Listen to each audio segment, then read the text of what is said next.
46வது கேள்வி. ஒரு உணவு விடுதியில் மூன்றாவது தளத்துல பிறந்த நாள் விழா ஏற்பாடு செய்யப்பட்டுள்ளது. ஓகே, 120 ஆட்கள் 8 முறை மின் தூக்கி, அதாவது லிப்ட் 120 பேருக்கு 8 முறை மின் தூக்கி விழா நடைபெறும் இடத்திற்கு சென்றால், மின் தூக்கி 12 முறை அவ்விழா நடைபெறும் இடத்துக்கு சென்றால் எத்தனை ஆட்கள் அங்கு சென்றிருப்பார்கள் அப்படின்னு கேட்குறாங்க. அதாவது நம்ம இப்போ வேலைக்கு போயிட்டோம், குரூப் 4 வேலைக்கு போயிட்டோம், நம்ம பசங்களுக்கு பர்த்டே, ஸோ அதை நம்ம ஒரு ஹோட்டலில் வைக்கிறோம். அங்கே 3வது தளத்தில் நம்ம பர்த்டே பார்ட்டி நடக்குது. நம்ம ஃப்ரெண்ட்ஸு சொந்தக்காரங்களாம் கூப்பிட்ருக்கோம்.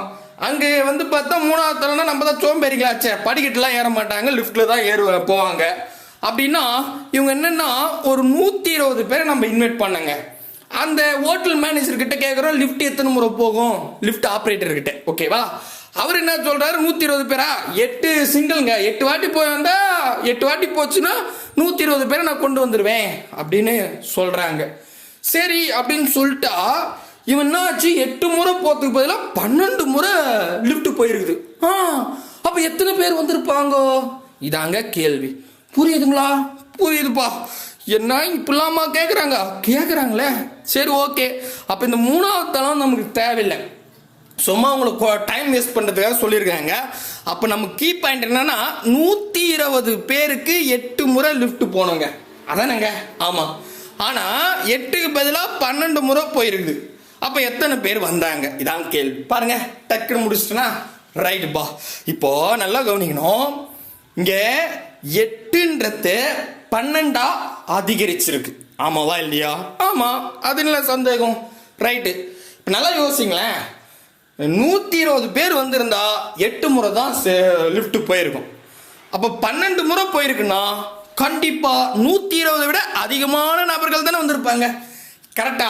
120 விட கம்மியா வந்தா 8ன்றது 7 மாறி இருக்கும், 6 குறைஞ்சிருக்கும். ஆனா அவங்க முதல்ல கேட்டோம் 120 பேர்னா 8 முறை போனாங்க. ஆனா 12 முறை போயிருக்குன்னா கண்டிப்பா 120 விட அதிகமான நபர்கள் தான் வந்திருப்பாங்க. ஆமாவா இல்லையா? ஆமாங்க. அது எவ்வளோன்றத கண்டுபிடிப்போம், பட் இன்க்ரீஸ் தான் ஆகுது, அது மட்டும் எனக்கு பேசிக்கா தெரியுது. கரெக்டா? கரெக்ட். அப்போ 2 பக்கமும் அதிகரிக்கிற மாதிரியோ அல்லது குறையிற மாதிரியோ கேட்டுட்டா நீங்க என்ன பண்ணுங்க, இப்படி கிராஸா ஒரு கோலத்தை போடுங்க. போட்டுட்டு எந்த வட்டத்துல எக்ஸ் இல்லையோ அதை பெருக்குங்க. 120லயும் 12லயும் இல்லை, அப்ப 120யும் 12யும் நான் பெருக்கிட்டேன். எந்த வட்டத்துல எக்ஸ் இருக்கு அங்க ஒரு நம்பர் இருக்கும், என்னது 8 இருக்குது, அந்த 8 வகுத்துடுங்க. அவ்வளவுதான்ப்பா, சுருகுனா ஆன்சரு. அப்போ நான் என்ன பண்றேன், 1 4 4 2 8 3 12 போட்டுட்டேன்.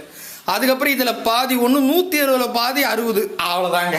அப்போ 6 18, இந்த 0 போட்டா 180. கரெக்டா? 60 3 வாட்டி போட்டா 180. கரெக்ட்பா. அப்ப 180 பேர் வந்திருக்காங்க. எடடடா, ஆப்ஷன் சி தான் சரியான விடை. 120 பேரை ஃபங்க்ஷன் கூப்பிட்டு 180 பேர் வந்திருக்காங்க. சூப்பர்.